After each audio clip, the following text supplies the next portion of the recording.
The Splendid Work of a Monster Maid Volume 5 review. Despite having only begun its English release in early 2022, we already reached the end of the Splendid Work of a Monster Maid Volume 5. It may have been a short stint, but nevertheless, it's time to say goodbye to this magical series. But first, let's find out if it can deliver a satisfying conclusion to the story.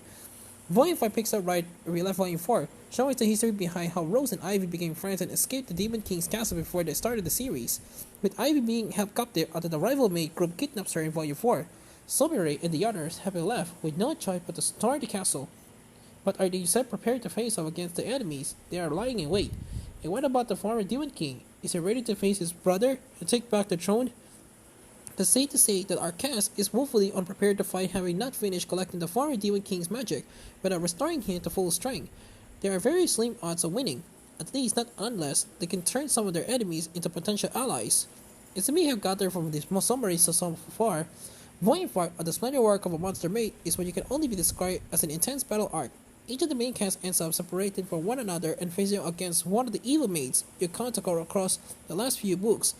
This is a very shonen-like approach to storytelling as you get the backstories of some of the enemies, while our heroes try desperately to defeat them or win them over to their side.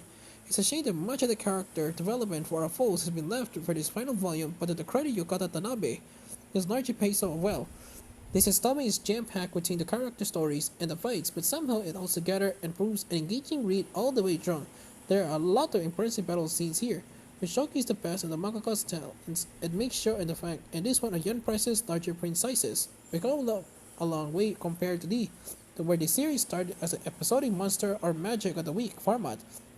The number of characters has certainly grown considerably, even within just 5 volumes, but still, the creator has done a good job of juggling everything. It's not perfect by any means, and I don't think the antagonists were under-utilized until closer to the end. That doesn't distract from the strengths of the series overall. From beginning to end, there has always been something to enjoy, whether it be the artwork or the stories of the main cast or those meet on their missions. And in some way, being such a short manga will encourage more readers to pick it up rather than if and run for even 8 or 10 books. It feels like a complete tale, something where we can have lead these characters safe and this knowledge that the story has been told with little help unsaid. The Splendid Work of a Monster Maid Volume 5 comes at the West thanks to Yen Press, where it continues to be translated by Eleanor Sammers, with lettering by Alex Blakeslee. As usual, translation reads well and no issues to note. As you come to expect from the series, this release opens with a beautiful full-color spread. Overall, the Splendid Work of a Monster Maid Volume 5 brings the series to a satisfying conclusion. This manga has plenty of ups and downs, but it's hard to argue with how charming the whole series has been. If you enjoyed this manga so far, this final installment certainly won't leave you disappointed. A review copy from Yen Press was supplied with Diamond Book Distributors UK, 9 out of 10.